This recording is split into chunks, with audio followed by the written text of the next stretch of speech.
आइए, तो आज हम बौद्ध धर्म का पार्ट 2 वीडियो बना रहे हैं। इस वीडियो में मुख्य रूप से हम बौद्ध संगतियाँ, जो कि 4 बौद्ध संगतियाँ हुई थी, किसके शासनकाल में हुआ, कहाँ हुआ, कब हुआ और उसमें क्या क्या कार्य किए गए, इन सभी बातों को हम एक एक करके क्रमवार से पढ़ेंगे। उसके बाद फिर हीनयान और महायान दो संप्रदायों में जो फिर बौद्ध धर्म बंट जाता है और उसके बाद फिर कई और संप्रदायों में इन संप्रदायों से बौद्ध धर्म बढ़ता है, उसके बारे में यहाँ पे देखेंगे। फिर क्या क्या कार्य होता है, इसमें क्या क्या प्रमुख बातें हैं उसको देखेंगे। फिर बौद्ध धर्म के कौन कौन से ग्रंथ हैं जिससे कि हमको बौद्ध इतिहास जानने में मदद मिला है, उसको देखेंगे। उसके रचयिता कौन है, क्या कार्य हुआ था। फिर हम देखेंगे किस प्रकार से बौद्ध धर्म जो है ये भारत भूमि से पतन की ओर, अवसान की ओर अग्रसर होता है। तो यही मेरा बौद्ध धर्म का एक क्रोनोलॉजी है और इस प्रकार से मेरा बौद्ध धर्म का पार्ट 2 वीडियो के साथ ही बौद्ध धर्म का चैप्टर क्लोज हो जाएगा। तो ध्यान से समझिएगा। सबसे पहली बात, बौद्ध संगतियाँ। बौद्ध संगतियाँ हुआ क्यों था? तो इसका मेन पर्पस था कि बौद्ध धर्म को प्रचार प्रसार करने के लिए 4 बौद्ध संगतियों का आयोजन किया गया था। क्या? तो बौद्ध धर्म का उत्थान, प्रचार प्रसार करने के लिए मुख्य रूप से 4 बौद्ध संगतियों का आयोजन किया गया था। जो प्रथम बौद्ध संगतिया था, ये राजगृह के सप्तपर्णी नामक गुफा है, वहाँ पे हुआ था 483 ईस्वी पूर्व यानी बीसी में।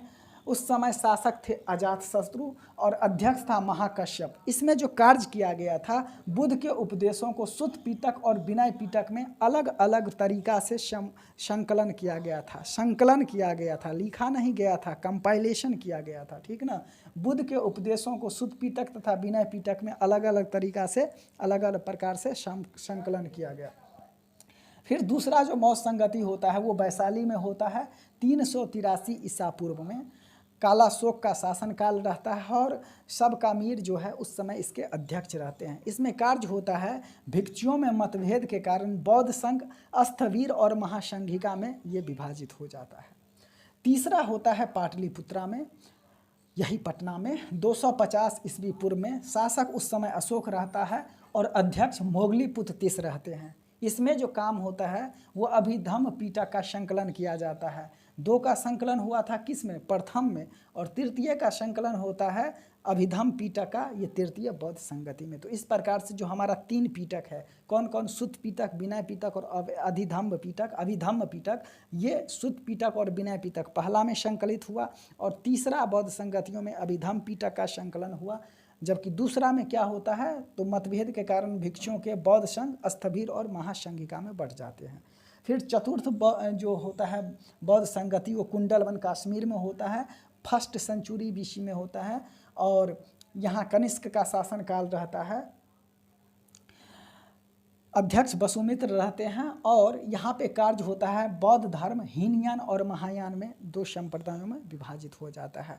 तो हम अब जानते हैं हीनयान और महायान ये क्या होता है। देखिए, हीनयान में क्या होता है और महायान में क्या होता है, तो दोनों में मुख्य रूप से बुद्ध ही प्रमुख हैं, लेकिन इसमें जो उसको मानने का, जो उसमें एक बिलीफ का पद्धति है, वो थोड़ा चेंज हो जाता है। जैसे हीनयान में क्या होता है, इसमें बुद्ध को एक महापुरुष के रूप में दर्शाया गया है, जबकि महायान में बुद्ध को देवता के रूप में स्थापित कर दिया जाता है। हीनयान में बुद्ध को प्रतीकों के रूप में दर्शाया जाता है, जबकि महायान में बुद्ध की मूर्ति की पूजा यहाँ पे शुरुआत हो जाती है। हीनयान का जो आदर्श शब्द है वो अरहत पद की प्राप्ति। अरहत पद की प्राप्ति का मतलब होता है खुद के विकास पे अधिक बल देना, लेकिन महायान में आदर्श वक्त है बोधिसत्व की परिकल्पना। बोधिसत्व की परिकल्पना का मतलब होता है कि खुद का उन्नति बाद में हो, लेकिन दूसरों का उन्नति सबसे पहले हो, यानी कि दूसरों के विकास पे बल देना ही बोधिसत्व की परिकल्पना कहलाता है। जैसे इसके अंतर्गत कई टर्म आते हैं, जैसे अवलोकितेश्वर, पदमपानी, अमिताभ, मंजूनाथ, मैत्री, जो कि भावी बुद्ध के रूप का यहाँ पे मैत्रेय का वर्णन किया गया है। और ये बोधिसत्व की परिकल्पना यूपीएससी के क्वेश्चन में कई बार देखने को मिल जाएगा। मैत्रेय बीपीएससी पिछला साल आप देखिएगा 66वीं वाला, उसमें ही क्वेश्चन पूछा था कि मैत्रेय निम्नलिखित में से क्या है। तो भावी बुद्ध की परिकल्पना मैत्रेय से संबंधित है और ये महायान शाखा से संबंधित है। महायान शाखा का अर्हत वाक्य क्या है? बोधिसत्व की परिकल्पना। बोधिसत्व की परिकल्पना में अपना विकास बाद में, लेकिन दूसरों की उन्नति पहले देखा जाता है, यानी कि दूसरों के विकास पे जोर दिया गया है। उसके बाद हीनयान भी कई संप्रदायों में बंट जाता है, जैसे वैभाषिक तथा सैद्धांतिक। ये इसके दो मुख्य उपसंप्रदाय हैं, लेकिन इसके भी और उपसंप्रदाय हैं, जैसे स्थविरवादी, सर्वास्तिवादी तथा सम्मितीय। ये हीनयान के अन्य उपसंप्रदाय हैं। फिर महायान भी कई संप्रदायों में बढ़ जाता है, जैसे कि शून्यवाद या माध्यमिका, उसके बाद विज्ञानवाद या योगाचार। तो इस प्रकार से हीनयान और महायान कई संप्रदायों में फिर से बढ़ जाता है। याद रखिएगा, क्वेश्चन में रहेगा कि शून्यवाद या माध्यमिका किससे संबंधित है? महायान के शाखा है। क्वेश्चन में रहेगा विज्ञानवाद या योगाचार किससे संबंधित है? महायान से संबंधित है। क्वेश्चन में पूछेगा कि वैभाषिक और सैद्धांतिका किससे संबंधित है? तो हीनयान से संबंधित है। स्थविरवादी, सर्वास्तिवादी और सम्मितीय ये किससे संबंधित है? तो ये हीनयान से संबंधित है, लेकिन किसका उपशाखा है? तो वैभाषिक और सैद्धांतिक का भी उपशाखा है। तो इस प्रकार से हीनयान और महायान को हमने देखा।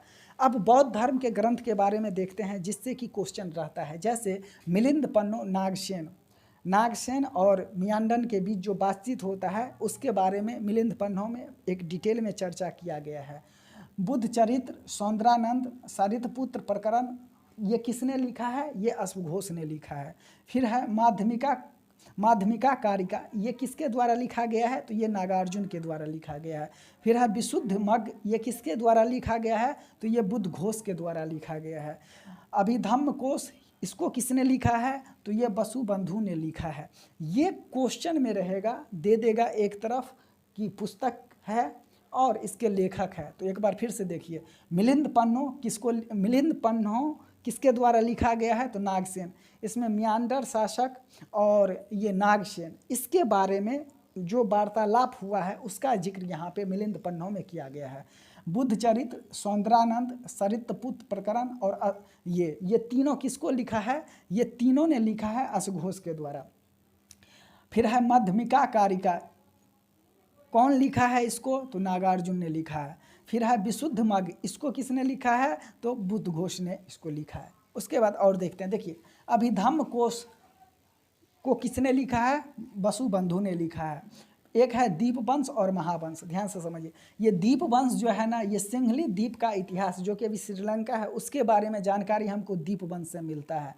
फिर महावंश मगध के शासकों का एक क्रमवार जो है वो वहाँ पे विवरण देखने को मिलता है महावंश में। महावंश के लेखक कौन है? तो महंत महानाम इसके लेखक है।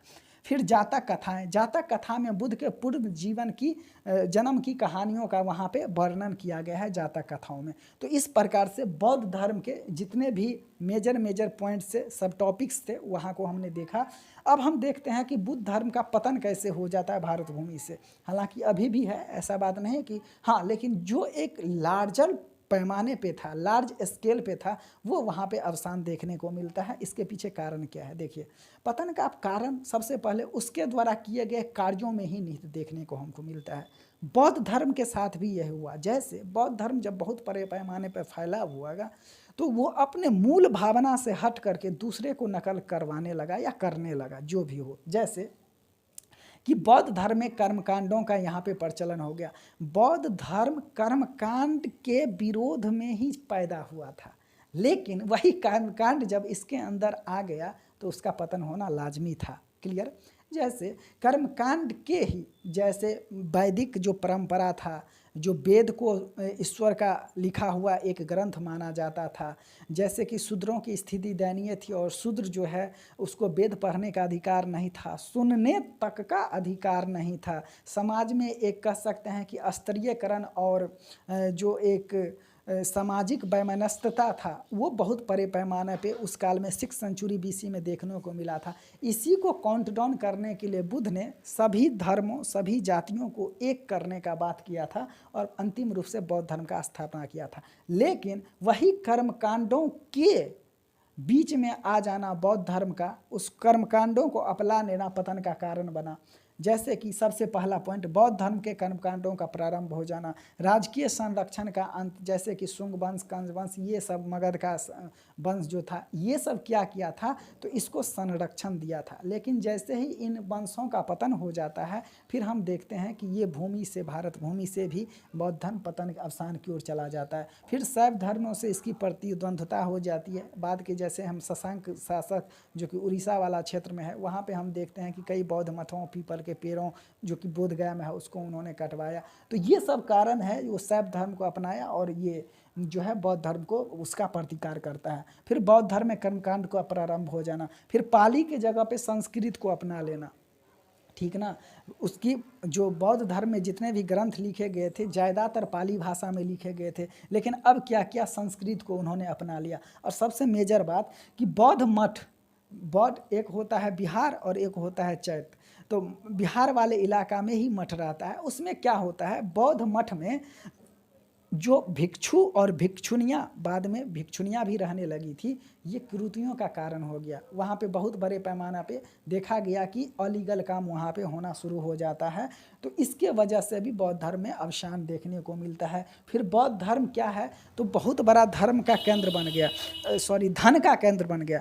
बौद्ध धर्म में क्या होता था, धीरे धीरे करके वो एक बहुत बड़ा धन का केंद्र बन जाता है, जिसके वजह से आक्रांताओं का नज़र जाता है। जैसे कि एक एग्जाम्पल के तौर पे मेजर एग्जाम्पल ले सकते हैं कि ये एक शिक्षा का केंद्र था, नालंदा विश्वविद्यालय, जो कि नालंदा में है। वहाँ पे हमने देखा कि बख्तियार खिलजी जो है इसको जला देता है। हालांकि वो क्या था, वो था एक विश्वविद्यालय, लेकिन फिर भी वहाँ पे बहुत बड़े पैमाना पे धन था, पुस्तकें थी, उसको यहाँ पे वो विनाश कर देता है। बाद के आक्रांताओं, उसका मेजर कारण था, एक तो इस्लाम धर्म की स्थापना करना, और दूसरा कारण ये था कि वहाँ पे बहुत बड़े पैमाने पे धन का संकेंद्रण था। तो धन लूटने के कारण में भी एक जो है उसको नष्ट किया गया। तो ये था एक मेरा होल एंड शोल, एक डिटेल्ड एनालिसिस बौद्ध धर्म से संबंधित। आशा करते हैं कि आप इससे कुछ सीख पाए होंगे। मिलते हैं नेक्स्ट टॉपिक के साथ। इस वीडियो में इतना ही। बहुत बहुत धन्यवाद। Thank you.